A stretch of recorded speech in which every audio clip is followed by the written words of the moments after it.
हमारे पवित्र वेदों में, सभी धर्मों में ये जिक्र है ब्रह्मचार्य आश्रम और घर गृहस्थ आश्रम। तो गृहस्थ आश्रम में बहुत सारी बातें आपको पहले बता चुके हैं कि तालमेल बिठाना,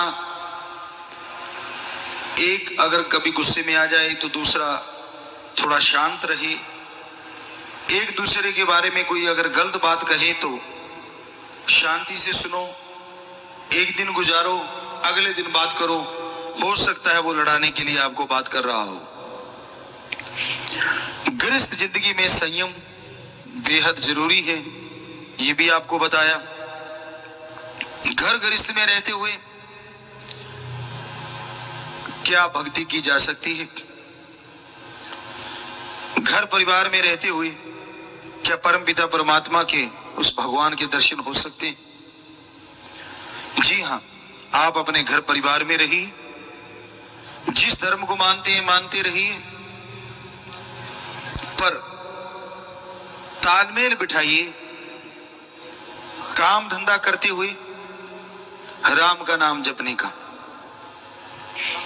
हमारे धर्मों में लिखा है, पवित्र वेदों में, कर्म योगी और ज्ञान योगी।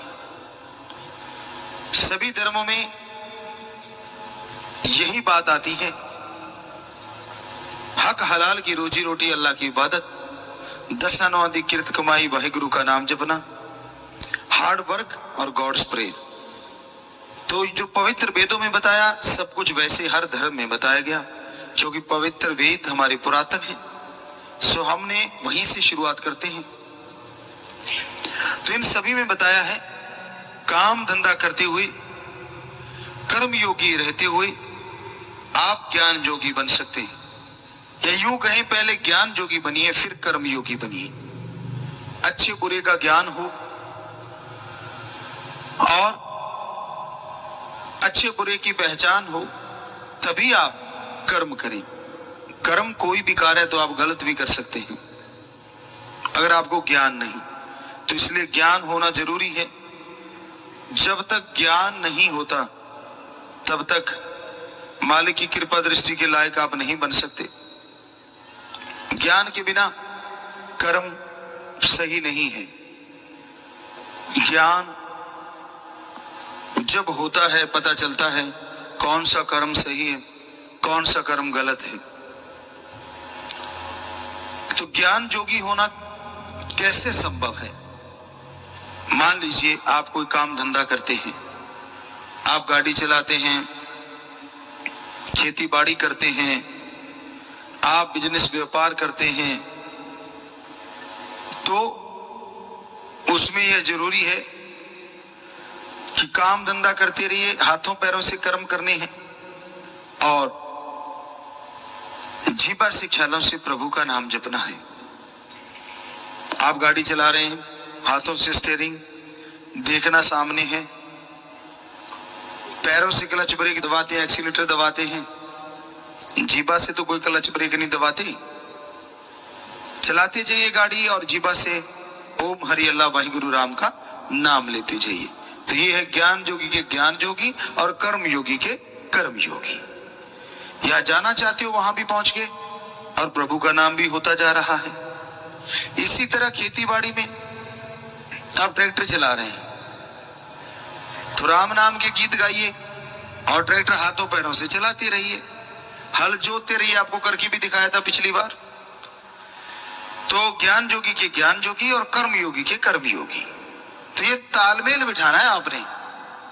आप पैदल जा रहे हैं, वॉकिंग करते हैं, सुबह सवेरे दौड़ना, भागना, वॉकिंग करना अच्छी चीज है अगर आप कर पाओ तो। जीवा तो खाली होती है, उससे तो भागना नहीं। विचारों में तरह तरह के विचार आ जाते हैं, वो तो सही नहीं। इसलिए आप अपने विचारों से सुमरन करें, भक्ति करें और जीवा से भी प्रभु का नाम लें और काम धंधा करते रहिए। कोई भी वॉक कर रहे हैं, लेटे हुए हैं, बैठे हुए हैं, फुर्सत के क्षण हैं, सोने जा रहे हैं, यकीन मानो लेटे लेटे भी अगर आप राम नाम जपोगे तो बहुत जल्दी नींद भी आएगी, बढ़िया नींद आएगी, और हो सकता है सपनों में भी आपके भगवान कोई कर्म काट दे। तो इस तरह घर गृहस्थ में रहते हुए प्रभु का नाम लिया जा सकता है। क्या समाधि में भी बैठा जा सकता है? सुन समाधि कहते हैं। जी हां, आप संयम बरतेंगे तो समाधि में भी बैठ के मालिक के नूरी स्वरूप के दर्शन कर लेंगे। संयम काम वासना, विषय विकार, क्रोध, लोभ, मोह, अहंकार, मन माया के कंट्रोल, चलते बैठ के लेट के काम धंधा करते सुमन करते हुए आप कर सकते हैं। और उसके बाद जैसे आलती पालती मार के बैठेंगे, ध्यान यहां पे जमाएंगे, तो उससे क्या होगा, समाधि की तरफ आप बढ़ने लगेंगे। तो समय लग सकता है, लेकिन आप ये अभ्यास अगर लगातार जारी रखेंगे तो यकीनन आप सुन समाधि में नूरी स्वरूप के भी दर्शन कर सकते हैं। तो घर बार छोड़ना कोई जरूरी नहीं है। घर बार छोड़ के परिवार त्याग के जाना, जंगलों में, उजाड़ों में, पहाड़ों में रहना कोई जरूरी नहीं है। घर परिवार में रहते हुए, कर्म योगी होते हुए भी ज्ञान योगी बनिए तो यकीन मानिए ऐसा करने से घर में सुख शांति भी आती है और खुशियां भी मिलती हैं।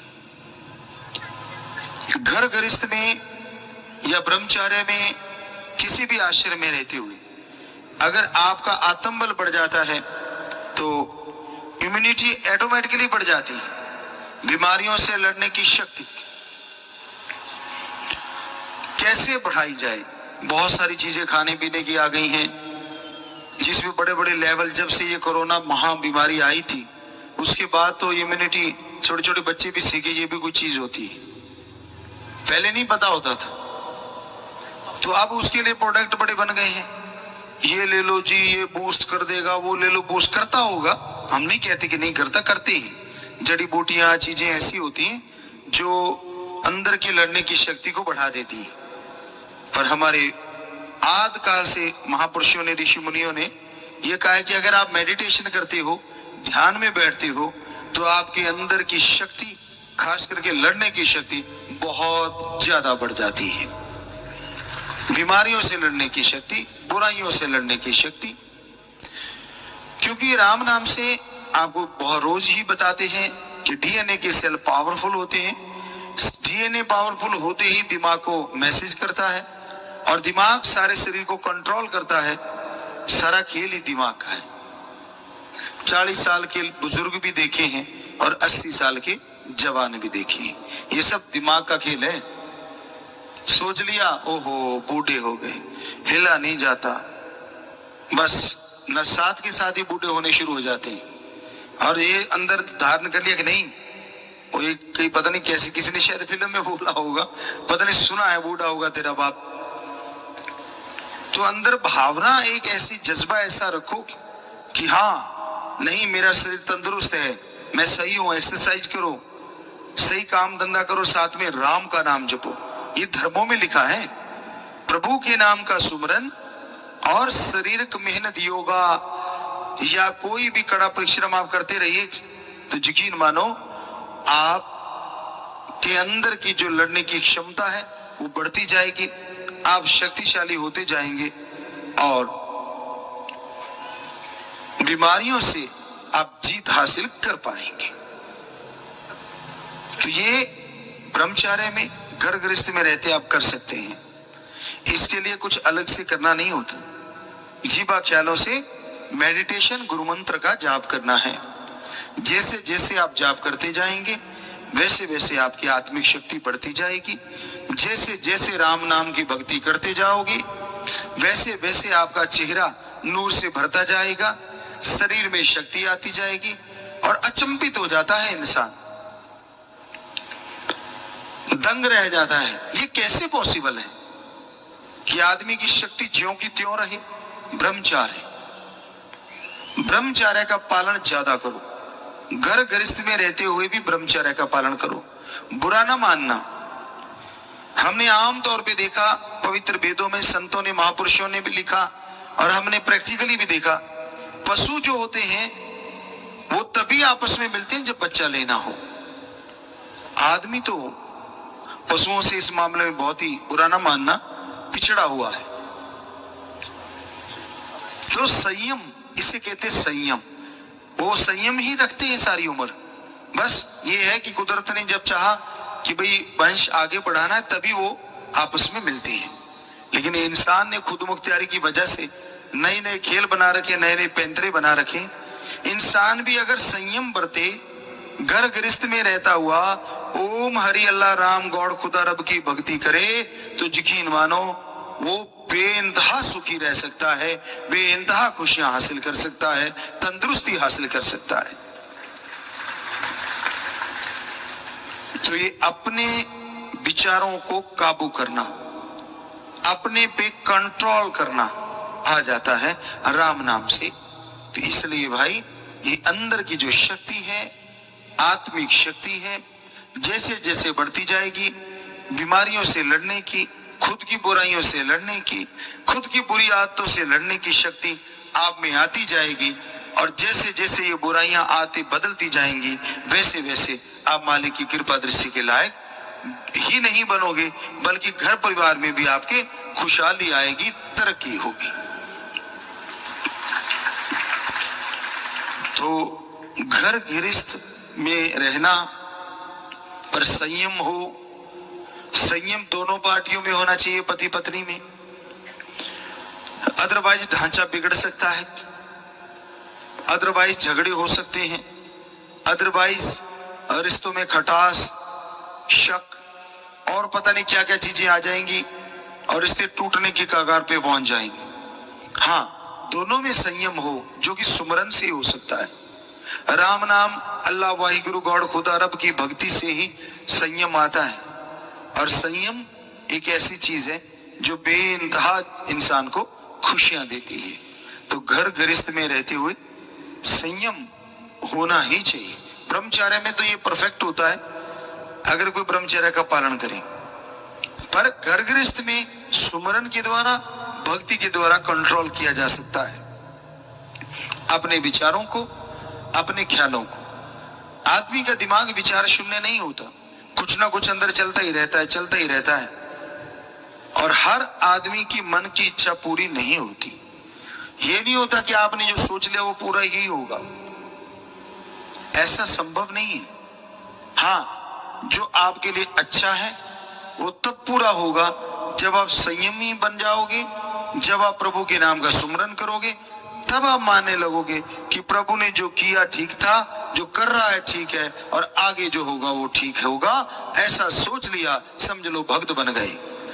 अदरवाइज अगर आप तरह तरह के विचारों की, प्रश्नों की दीवार खड़ी करते रहते हो भगवान के सामने, उससे होता कुछ नहीं, लेकिन आपकी भक्ति मार्ग में बाधाएं आनी शुरू हो जाती हैं। तो भाई सुमरन कीजिए, कर्म योगी ज्ञान योगी बनिए, चलते बैठ के लेट के काम धंधा करते हुए सुमरन किया करो।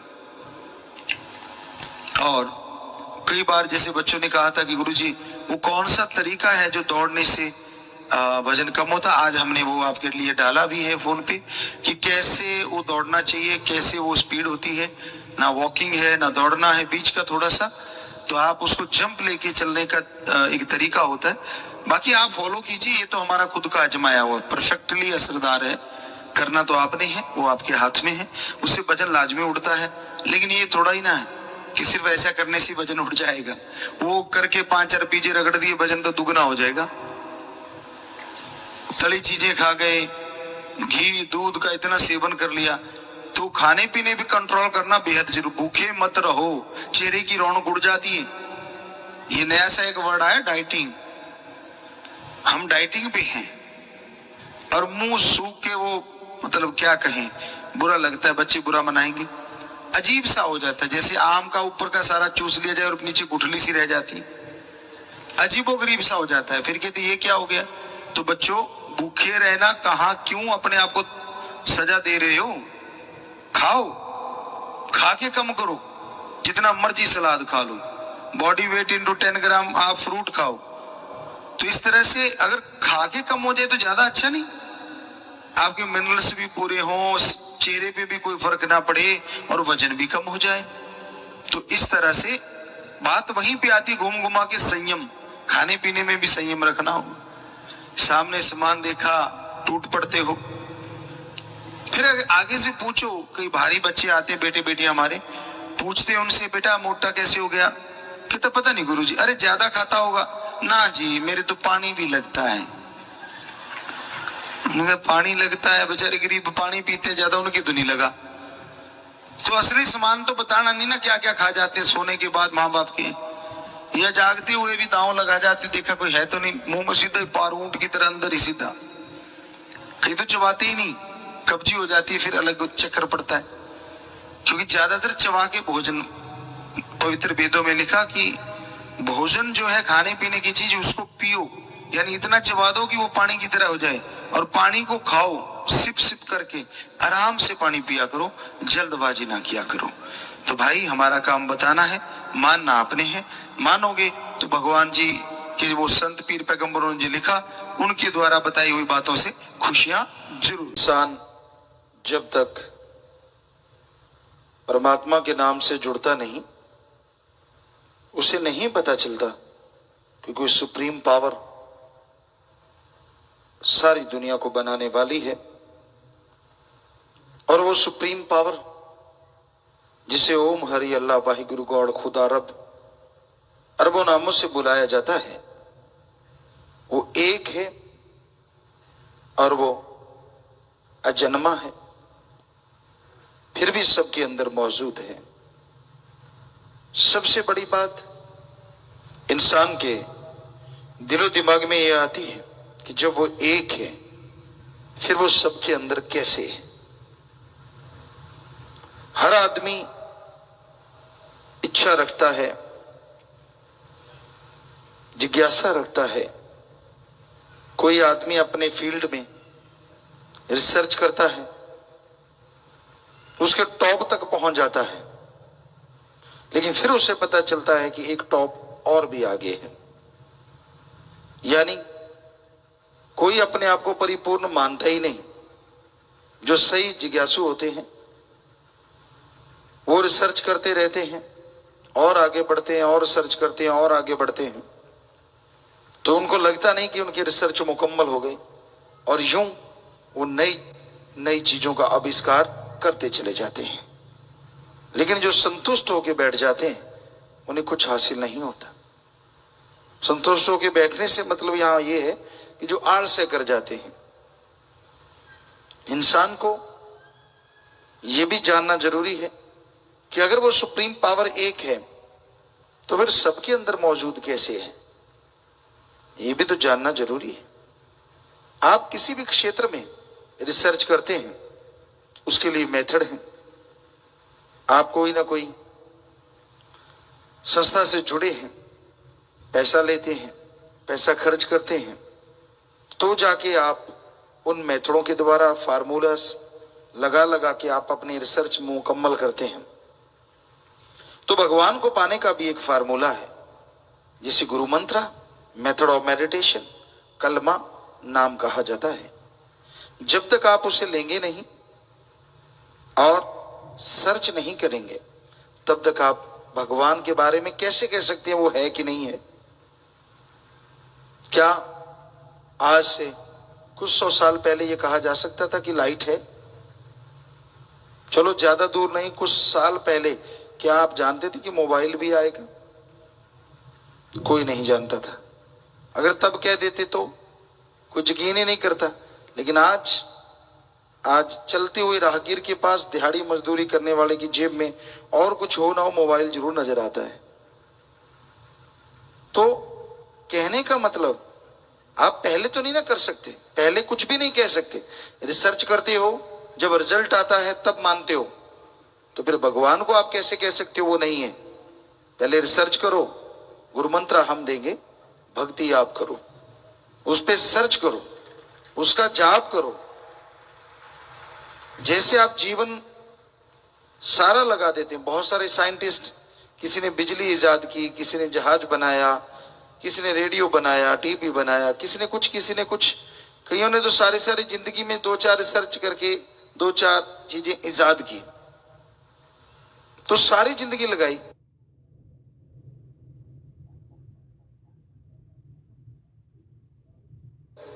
चलो आप सारी जिंदगी नहीं, घंटा सुबह शाम 2-3 महीने ही जाप करके देख लो। 2 महीने भी घंटा सुबह शाम जाप करो तो टोटल कैलकुलेट करें 5 दिन और रात बनते हैं, सिर्फ इतना ही टाइम बनता है 2 महीने में। तो इतना ही जाप करके देख लो, सही लगन से, सच्ची भावना से, वैराग्य से, बदले में मालिक के नजारे ना मिले तो कहना। बैठे बैठे मुंह उठा के कह देना भगवान होता ही नहीं, चंद किताबें पढ़ ली और अपने आप को कुछ कहलवाने लग गए, तो इसका मतलब ये थोड़ी है कि आप भगवान से भी आगे निकल गए। ये कह देना कि भगवान नहीं है बड़ा आसान है, लेकिन उसको जुठलाना अति मुश्किल है और कोई जुठला सकता ही नहीं, कोई नहीं जुठला सकता उसको। वो था, है और हमेशा रहेगा। और यहां तक हमारी बात है, हम तो भाई आपके खाकसार चौकीदार सेवादार हैं, हमेशा सेवा के लिए तैयार हैं। वो भगवान, वो अल्लाह, वो वाहिगुरु, वो राम आप सबके अंदर बैठा हमें मौजूद नजर आ रहा है। तो अगर आपको हमारे में से नजर आता है तो कोई बड़ी बात नहीं, क्योंकि वो तो कण कण में, जर्रे जर्रे में मौजूद है। उससे खाली तो कोई जगह है ही नहीं, हमें आप सब में नजर आ रहा है। तो कहने का मतलब वो तो हर जगह है। ओम हरि अल्लाह वाहिगुरु गॉड खुदा रब, कोई जगह खाली नहीं है। लोगों ने परमाणु, अणु, उससे भी छोटे कण ढूंढ लिए, उससे भी छोटे ढूंढ लेंगे, उससे छोटे में भी भगवान है। और बात छोड़िए, हर जगह है वो, कण कण में, जर्रे जर्रे में, हर जगह मालिक है। तो उसके नजारे लेना चाहो, उसे जर्रे जर्रे में देखना चाहो, भावना होनी चाहिए। किसी के अच्छे संस्कार होते हैं जन्मों जन्मों के, तो मालिक उन्हें पता नहीं कहां जाके किस रूप में दर्शन दे देते हैं, उसके कर्म बना देते हैं, उसे खुशियां बख्श देते हैं। पर आदमी का दामन अगर भर गया, झोली अगर भर गई, तो वो फटने ना पाए। बचनों में गलती ना करो, क्योंकि झोली में हीरे जवाहरात हैं। छोटा सा छेद हो जाए और आप चलते जाओ, सारे 1 बाय 1 एक एक करके गिरते जाएंगे। उसी तरह मालिक की रहमो करम दया में रहमत अपार है, अपरंपार, जिसका कोई लिख के, बोल के, तुलना करके, किसी भी तरीके से उसके रहमो करम का वर्णन नहीं कर सकता। पर अगर आप वचनों में गलतियां करते हैं तो आपका दामन फट जाता है और तमाम दया में रहमतें चली जाती हैं।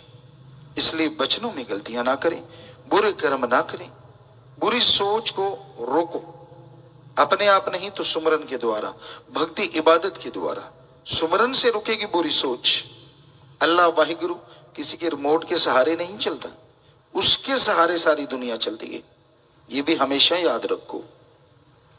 वो कृपा करता है, दया करता है, किसी के कहने से नहीं, उसकी दया में रहमत तो मूसलाधार बरस रही है। ये आप हैं, जैसे फ्रीक्वेंसी है, टेलीविजन, रेडियो सेट, वो हमेशा चलती रहती है फ्रीक्वेंसी। ये आप हैं, कभी रेडियो ऑन कर लेते तो कभी बंद कर लेते हैं। इसी तरह अल्लाह वाहिगुरु राम की दया में रहमत तो हमेशा मूसलाधारी बरस रही है। ये आप हैं जो अपने आपको कभी मन के हवाले कर देते हैं, कभी काल के हवाले कर देते हैं, और जब भी आत्मिक विचार अच्छे आते हैं तो दया में रहमत बरसती नजर आ जाती है। यानी तब आपका रेडियो ऑन हो जाता है, और जब आप मन माया या काल के गुलाम बन जाते हैं तब आपका रेडियो सेट ऑफ हो जाता है। तब राम नाम की बात अच्छी नहीं लगती।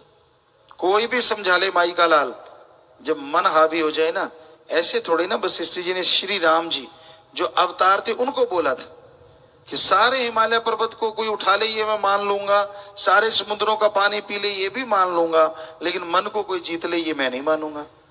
को मानू नहीं, अड़ गया तो अड़ गया। चाहे सारी जिंदगी गंदगी में रहना पड़े, चाहे सारी जिंदगी गंदगी चुन चुन के खानी पड़े, लेकिन जब मन अड़ जाता है तो अड़ जाता है। बिगड़ा मन गुर का न पीर का। फिर माँ बाप, बहन भाई, बेटा बेटी, पति पत्नी, टीचर मास्टर, समाज तो क्या, गुरु पीर जिनको वो मालिक मानता है, जब बिगड़ने पे आ जाए उसकी भी नहीं सुनता। हाँ, वो अलग बात है, जब चोट पे चोट पड़ती है फिर बिलबिलाता है, फिर तड़फता है।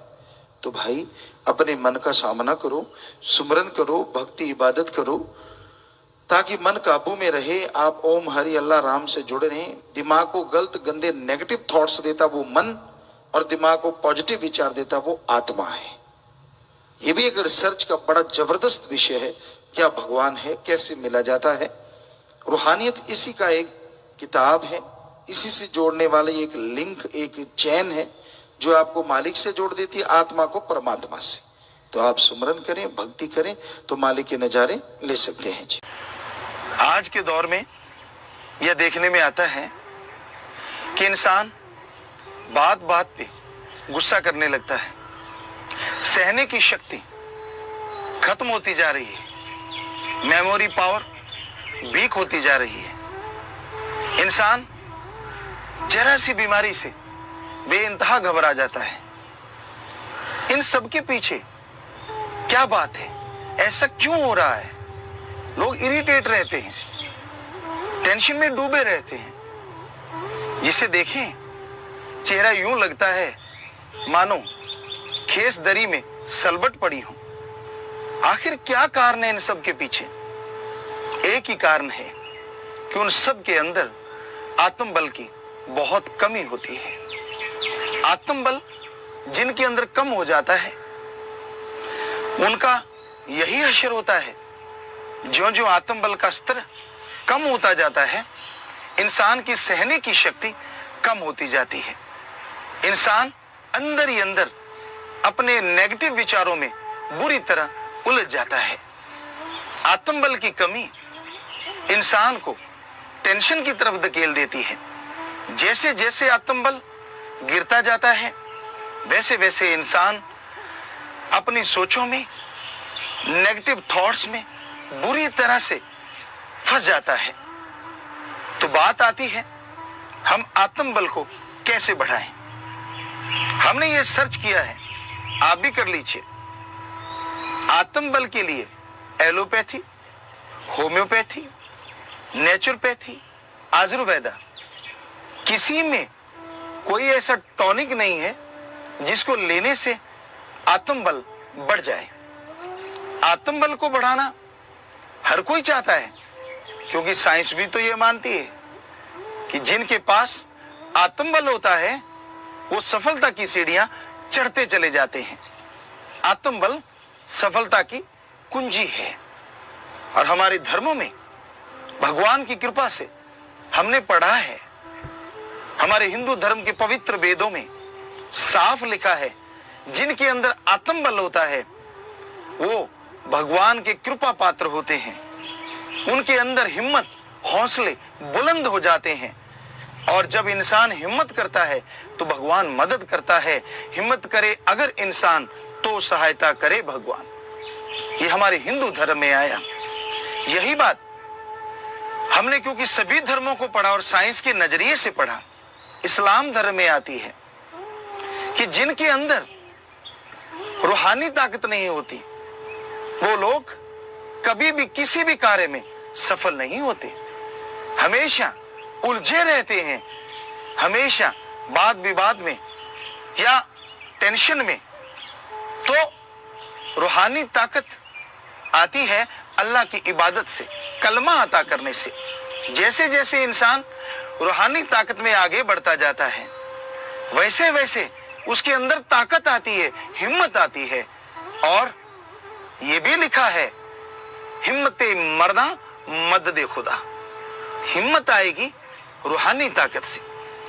तो ये बात सिख धर्म में लिखी है, हमारे गुरु साहबानों की पवित्र गुरबाणी में बिल्कुल साफ साफ लिखा हुआ है कि इंसान जब वाहिगुरु से, परमात्मा से दूर हो जाता है तो वो अपने आप से दूर होने लगता है। उसके अंदर बहुत ही गिरे हुए विचार आते हैं, उसका दिल नहीं करता किसी से बात करने का। तो जैसे जैसे ये आत्मबल गिरता है तो आदमी को दुख, चिंताएं, परेशानियां घेर लेती हैं। तो आत्मबल बढ़ता है वाहिगुरु का नाम लेने से। जैसे जैसे कोई वाहिगुरु का नाम लेगा, चलते लीजिए कैसे भी तरीके से, तो उसके अंदर की ताकत बढ़ती जाएगी। और जैसे जैसे ताकत बढ़ेगी वो इंसान सुख शांति के काबिल बनता जाएगा। और यही सिख धर्म में लिखा कि आदमी अगर वाहिगुरु का नाम लेके आत्मबल को बढ़ा लेता है तो परमात्मा आके उसके हर कार्य को संपूर्ण कर देते हैं। अब आते हैं बाइबल की तरफ। क्या कहती है बाइबल, पवित्र बाइबल? उसमें भी बिल्कुल ही है, यही बात है कि विल पावर जब डाउन लेवल पे चला जाता है तो आदमी के अंदर नेगेटिव थॉट का जमावड़ा हो जाता है। नेगेटिव थॉट्स उसे घेर लेते हैं और वो किसी भी कार्य को हाथ डालता है तो वो पीछे की तरफ जाता, आगे नहीं। इसके लिए जरूरी है आप गॉड्स प्रेयर करें। Do the method of meditation continue. लगातार मालिक का नाम लें, उससे आपका विल पावर जो है वो अप साइड में आएगा और जैसे विल पावर बढ़ता जाएगा तो भगवान गॉड आपके हर कार्य में आपकी सहायता करेगा। आप हार्ड वर्क करेगा और गॉड का ब्लेस आपको जरूर मिलेगा। तो ये हमारे धर्मों की थ्योरी है। आम जन आम जीवन में क्या देखते हैं कि हम बहुत कार्य करते हैं, बहुत मेहनत भी करते हैं, इसके बावजूद जो फल मिलना चाहिए वो नहीं मिलता। आखिर क्यों? ऐसा क्यों होता है? सब कुछ करने के बावजूद मेहनत का फल नहीं मिलता। इसका एक ही कारण है कि आपके अंदर का आत्मबल गिरा हुआ है और आपके संचित कर्म आपके रास्ते की रुकावट बन रहे हैं। तो जैसे जैसे आप उस कार्य में सफलता हासिल करने की सोचते हैं, वैसे वैसे आप पीछे की तरफ होते चले जाते हैं। वास्तव में अगर आप आत्मबल चाहते हैं और आप चाहते हैं कि उस आत्मबल से आपको आपके कार्य में सफलता मिले, आप जितनी मेहनत करते हैं उसका आपको फल मिले, तो आपको आपके टाइम टेबल में थोड़ा सा एडजस्टमेंट करना होगा। आपका टाइम आपने एडजस्ट कर रखा है। आप सुबह उठते हैं, फ्रेश होते हैं, फ्रेश होने के बाद नाश्ता लेते हैं, जो भी खाने पीने का जो जिसको अच्छा लगता है आप उसे लेते हैं और उसके बाद आप अपने दिनचर्या में चले जाते हैं। जो भी कोई कार्य करना है, जैसा भी कोई कार्य करना है, आप उसमें लग जाते हैं। तो सब आपका टाइम टेबल फिट है। सारा दिन कार्य किया, फिर आप लंच लेते हैं, फिर चाय लेते हैं, शाम का खाना लेते हैं, बच्चों को टाइम देते हैं, सो जाते हैं। सब ठीक है, कुछ गलत नहीं, लेकिन एक बात गलत है और जो आपके सारे कार्य को गलत किए जा रही है, और वो बात है कि आपने अल्लाह, वाहिगुरु, गॉड, ओम के लिए कोई टाइम फिक्स किया ही नहीं, जो आपको आत्मबल देता है विदाउट एनी पे। बिना किसी पैसे के आप आत्मबल हासिल कर सकते हैं और वो आत्मबल पूरी दिनचर्या में आपका साथ देगा, पूरी दिनचर्या में आपके काम आएगा। तो आप आत्मबल के लिए भी समय दीजिए। जब तक आप आत्मबल के लिए समय नहीं देंगे, जब तक आप आत्मबल बढ़ाने के लिए आगे नहीं बढ़ेंगे, तब तक आत्मबल कैसे बढ़ेगा? तो आत्मबल को बढ़ाने के लिए तरीका है जिसे हमारे धर्मों में अलग अलग नाम दिया जाता है। वो तरीका हिंदू धर्म में गुरु मंत्र, गुरु का मंत्र नहीं, ओम, ओंकार, भगवान के वो शब्द जो खुद गुरु अभ्यास करता है, वो शब्द सबको बताए।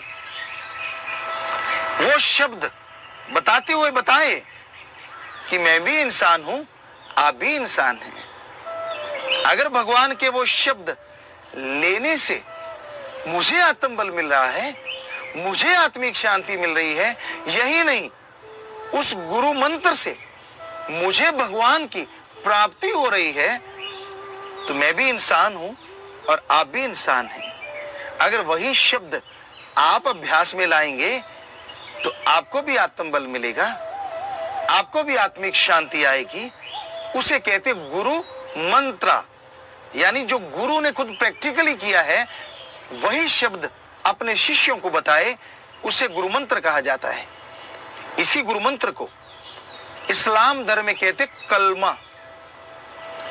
कलमा अता कीजिए, पीरो मुर्शिदे कामिल कलमा देते हैं, आप उस कलमा को सही टाइम पे अता करें। आप नवाज अता करते हैं या नहीं करते, करना चाहिए, समय अनुसार करते रहिए, लेकिन नवाज अता हो गई, कुछ टाइम आप उस कलमा अता करने में सूफियत के नजरिए से भी लगाएं। वो समय आपकी रूहानी शक्ति को बढ़ाएगा, और जैसे जैसे रूहानी शक्ति बढ़ती जाएगी आपकी जिंदगी में बहारें आएंगी। अब आते हैं सिख धर्म क्या कहता है। सिख धर्म में बोला है इसी गुरुमंत्र, इसी कलमा को नाम शब्द, नाम शब्द, शब्द से सारी दुनिया बनी है। नाम उस वाहिगुरु का, परमात्मा का। आप जब उस परमात्मा का नाम लेते हैं तो आपके संचित कर्म, जन्मों जन्मों के पाप कर्म कट जाते हैं। आपके अंदर हौसला, हिम्मत आती है, और परमात्मा के नाम से आपका आत्मबल, रूहानी ताकत बढ़ती चली जाती है, और सक्सेस आपके कदम चूमती है। ईसाई धर्म क्या कहता है इसको, जिसे हिंदू धर्म ने गुरु मंत्र, इस्लाम धर्म में कलमा, सिख धर्म में नाम शब्द कहा कि वाहिगुरु का नाम और उसके शब्द, उसकी आवाज से सारी दुनिया पैदा हुई, सारी दुनिया में वो शब्द, वो रोशनी चल रही है। ईसाई धर्म में इसे कहा जाता है द गॉड्स वर्ड्स, ये मेथड ऑफ मेडिटेशन, ध्यान की विधि, भगवान के वो शब्द, गॉड्स वर्ड्स जब हम रिपीट करते हैं, उनको दोहराते हैं, हमारा विल पावर बढ़ता है, और जैसे जैसे विल पावर बढ़ता जाता है आदमी के अंदर पीस, बहुत पीस भर जाता है, पीस ऑफ माइंड आ जाता है, और विल पावर बढ़ने से कुछ भी नेगेटिव नहीं रहता। तो ये हमारे सारे धर्मों में बताया गया कि हमें गुरुमंत्र, कलमा, नाम शब्द, मेथड ऑफ मेडिटेशन करना चाहिए। कई लोग पूछते हैं क्या कोई शॉर्टकट है जिससे जल्दी से जल्दी आत्मबल बढ़ जाए? जी हाँ, रूहानियत में भी शॉर्टकट है, और वो है आप सही टाइम पे गुरुमंत्र, कलमा, मेथड ऑफ मेडिटेशन, नाम शब्द का अभ्यास करें। वो टाइम है सुबह, मॉर्निंग का टाइम, सुबह सवेरे 2 से 5। इस समय को हमारे हिंदू धर्म में कहते हैं ब्रह्म मुहूर्त। इस्लाम धर्म में कहते हैं वांगे वक्त फर्ज। सिख धर्म में कहते हैं अमृत वेला। ईसाई धर्म में कहते हैं the gospel time, the gospel Indian time, early morning between 2 to 5। तो 2 से 5 का समय कैसा है? हमारे वेदों को पढ़ा, पाक पवित्र सभी धर्मों के पवित्र ग्रंथों को पढ़ा, तो साइंटिस्टों ने सोचा हम भी सर्च करें, रिसर्च करें। उन्होंने रिसर्च किया। रिसर्च में क्या पाया? सुबह 2 से 5 का जो टाइम है, इसमें ऑक्सीजन जो होता है वो प्योर होता है, शुद्ध होता है और ज्यादा होता है। इसमें अगर कोई मेडिटेशन में बैठेगा, इसमें अगर कोई ध्यान में बैठेगा, तो विल पावर ज्यादा और जल्दी बढ़ेगा, और जैसे जैसे विल पावर बढ़ता जाएगा वैसे वैसे आदमी सक्सेस की तरफ बढ़ेगा। ये साइंटिस्ट मान चुके हैं। तो भाई, आत्मबल सबके लिए जरूरी है। आत्मबल को बढ़ाने के लिए आप सोचें मुझे सुबह उठना पड़ेगा, क्योंकि आजकल की नौजवान पीढ़ी जो है वो ब्रह्म मुहूर्त में तो सोते हैं। कौन से समय में उठते हैं हम बोलेंगे नहीं, क्योंकि आपको बुरा लगेगा।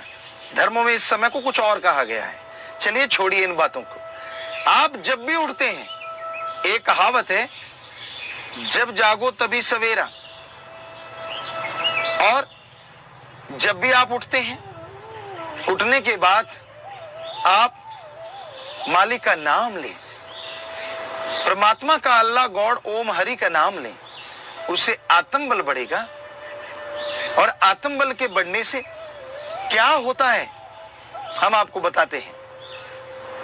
जैसे कोई आदमी बीमार है, डॉक्टर साहबान पूरी कोशिश करते हैं, उसका ट्रीटमेंट करते हैं, उसे दवा देते हैं, औषध देते हैं, लेकिन फायदा होता है 10%, 20%। और आखिर एक टाइम आता है, डॉक्टर साहबान कह देते कि ये मरीज ठीक नहीं होगा, ये तो लाइलाज बीमारी है। क्यों? क्योंकि मरीज के अंदर भी आ जाता है कि मैं मरने वाला हूं, मैं ठीक नहीं होऊंगा। ये है आत्मबल की बिल्कुल गिरी हुई सीमा। आत्मबल बिल्कुल गिर चुका है। तो ऐसे समय में, ऐसी अवस्था में अगर आत्मबल को बढ़ाया जाए तो क्या होता है? ऐसे मरीजों को भगवान का नाम दिया गया, मालिक का नाम दिया गया, और मालिक के नाम से उनके अंदर ऐसा आत्मबल आया, ऐसी मालिक की भक्ति का तरीका आया कि वो आत्मबल बढ़ता गया। और जो दवा 10-20% काम करती थी वो 100% काम करने लगी, क्योंकि मरीज के अंदर आ गया कि मैं मरने वाला नहीं हूं। आत्मबल बढ़ने से नेगेटिव विचार चले गए और पॉजिटिव विचारों ने घर कर लिया, और वही मरीज जिसे डॉक्टर कहते थे लाइलाज है, वो तंदुरुस्त हो जाता है। अगर आप देखना चाहें, हमारे पास ऐसे लोग हैं, एक दो नहीं, सिर्फ पढ़ाए हुए नहीं, हजारों लाखों लोग हैं जिन्हें किसी को 4th स्टेज का कैंसर था, कोई एड्स की बीमारी से ग्रस्त था, कोई बिल्कुल पगला गया था। बहुत सी ऐसी बीमारियां जो लाइलाज थी, ब्लड कैंसर तक। उन्होंने ओम हरि अल्लाह गॉड वाहिगुरु ईश्वर का जैसे नाम जपा, जैसे मालिक की भक्ति की, तो वो उन बीमारियों पे जीत हासिल पा गए। आज वो खुशी की जिंदगी जी रहे हैं, उनकी तमाम बीमारियां चली गई। यह सब कैसे होता है, ये हम आपको बताते हैं। तो इसके लिए आपको गुरुमंत्र कलमा का जाप करना होता है। जैसे किसी की बड़ी बीमारी है तो उसका आत्मबल डाउन टू अर्थ हो जाता है, बिल्कुल नीचे चला जाता है। तो आपको दिन रात गुरुमंत्र का जाप करना है। अगर आप अपना जीवन को बचाना चाहता है, लाइफ सेव करना चाहता है, तो ये बहुत जरूरी है कि आप लगातार भगवान के नाम का जाप करें। तभी आपकी वो भयानक बीमारी में आपका आत्मबल उभर के आएगा।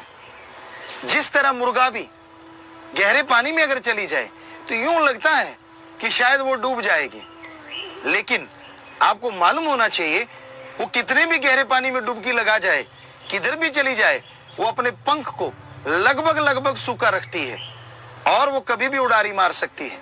उसी तरह आत्मबल है, वो कितना भी गिर जाए, कभी ऐसा नहीं होता कि आत्मबल बिल्कुल खत्म हो जाता है। आत्मबल आपके अंदर रहता है, वो बाहर से नहीं आता। और आत्मबल जैसे जैसे आपके अंदर से बढ़ता जाएगा, यानी जैसे जैसे आप गुरुमंत्र का जाप कंटिन्यू करते जाएंगे, अल्लाह वाहिगुरु गॉड खुदा राम को जैसे जैसे याद करते जाएंगे, वो आत्मबल बढ़ता जाएगा और आप तमाम बीमारियों पे जीत हासिल कर लेंगे। वो आत्मबल आने से आदमी के अंदर पावर आ जाती है, एनर्जी आ जाती है, और उससे वो बीमारी खत्म हो जाती है। कि शायद आपको लगे ये सही नहीं, ऐसा कैसे हो सकता है? अरे भाई, हम आपको एक छोटा सा चमत्कार बताएं जो आप सबके साथ है। उदाहरण के तौर पे, आप जो कपड़ा पहनते हैं, आपको पता है उस पे कितने हाथों का स्पर्श होता है? पहले वो बीज के रूप में आता है। जमींदार भाई जमीन को साफ करता है, बिल्कुल साफ करने के बाद बीज को बोते हैं, पानी देते हैं, पौधा आता है, निराई गुड़ाई होती है, उस पे स्प्रे होती है और पौधा बड़ा होता चला जाता है। फिर उसमें से रुई को चुना जाता है, फैक्ट्रियों में जाता है, बीज अलग और रुई अलग कर ली जाती है, फिर वो दूसरी फैक्ट्रियों में धागा बनता है, फिर वो जहां कपड़ा बनता है उस फैक्ट्री में जाता है, कपड़ा बनता है, और जो आगे उनके डीलर होते हैं वो कपड़ा लाते हैं, व्यापारी लोग लाते हैं, दुकान पे आता है, आप कपड़ा खरीदते हैं, और कपड़ा खरीदने के बाद आप टेलर मास्टर के पास जाते हैं, वो आपका नाप लेता है और फिर आपके अकॉर्डिंग कपड़ा बनाया जाता है। अभी भी बात अधूरी है, फिर आप उसे उठाते हैं, पहनते हैं, तो ये कपड़ा आपके शरीर पे आता है। कितनी जगह सिलाई हुआ, कितनी जगह टंके लगे, आप खुद जानते हैं, चेक कर लीजिए। और कमाल देखिए भगवान का, उसने अपने पूरे शरीर पे, हम सबके पूरे शरीर पे चमड़ा चढ़ाया, स्किन चढ़ाया है, कहीं एक टंका भी नहीं लगाया। क्या ये चमत्कार नहीं है? आप एक छोटा सा कपड़ा भी इस तरह नहीं बना सकते, और उसने पूरी चमड़ी हमारी बॉडी पे इस तरह फिट कर दी है कि एक भी टंका लगाने की जरूरत नहीं पड़ी। तो जो भगवान अल्लाह वाहिगुरु गॉड हमारे शरीर को इस तरह बना सकता है, अरे कैसी भी भयानक बीमारी हो, कितना भी बड़ा कैंसर या कोई भी बीमारी लग जाए, अगर उस भगवान को आप याद कर लें, लगातार दिन रात उसकी भक्ति में लग जाएं, वो आएंगे और जैसे मक्खन से बाल निकालते हैं, शायद उसका भी निशान रह जाता है, वो इससे भी बढ़िया तरीके से आपकी बॉडी में से उस बीमारी को ले जाएंगे और आपको पता तक नहीं चलेगा। ऐसा लाखों के साथ हो रहा है, क्योंकि हम प्रैक्टिकली मेथड ऑफ मेडिटेशन में यकीन रखते हैं, हवा में बात नहीं करते। ये सारे धर्मों का सार आपको बता रहे हैं। धर्मों में लिखा है मुर्दे जिंदा हो जाते हैं। आपको यकीन नहीं आता, अमेरिका की एक वेबसाइट है, आप उसे चेक कर लीजिए। साइंटिस्ट लोगों ने उसे बनाया, पढ़े लिखे लोगों ने उसे बनाया। मरने के बाद का अनुभव, आफ्टर डेथ एक्सपीरियंस, आप चेक कीजिए, आप देखेंगे एक आदमी मर गया और वो मरा ऐसा कि हार्ट बंद था तो बंद, खुला था तो खुला, माइंड में भी जीवन का लक्षण नहीं रहा, पर वो 2 दिन के बाद जिंदा हो गया। कैसे? भगवान मुर्दों में जान डाल देता है। ये हमारे हिंदू, सिख, ईसाई, इस्लाम सभी धर्मों में लिखा है। ओम हरि अल्लाह वाहिगुरु चाहे तो मुर्दों को जिंदा कर सकता है। क्या साइंस के पास इसका जवाब है? कि जब ब्लड रुक गया यहां, क्या उसे चलाने का कोई तरीका साइंस के पास है? और जैसे ही हार्ट यहां रुक गया तो सारा ब्लड भी नाड़ियों में रुक जाता है और वो ब्लैक हो जाता है, उसे चलाया नहीं जा सकता। ये साइंटिस्ट मानते हैं, डॉक्टर मानते हैं। तो कोई भी साइंस का तरीका नहीं जिससे ब्लड को फिर से चलाया जा सके। तो फिर 2 दिन के बाद जिंदा कैसे हुआ? तो यही है आत्मबल, जो भगवान की भक्ति से आता है। जो भगवान की भक्ति करते हैं वो मुर्दे भी जिंदा हो जाया करते हैं। जिनके अंदर आत्मबल होता है वो हारी हुई बाजी जीत जाया करते हैं। जिनके अंदर आत्मबल होता है, सक्सेस आके उनके कदम चूमती है और वो बुलंदियों के ऊपर चले जाते हैं।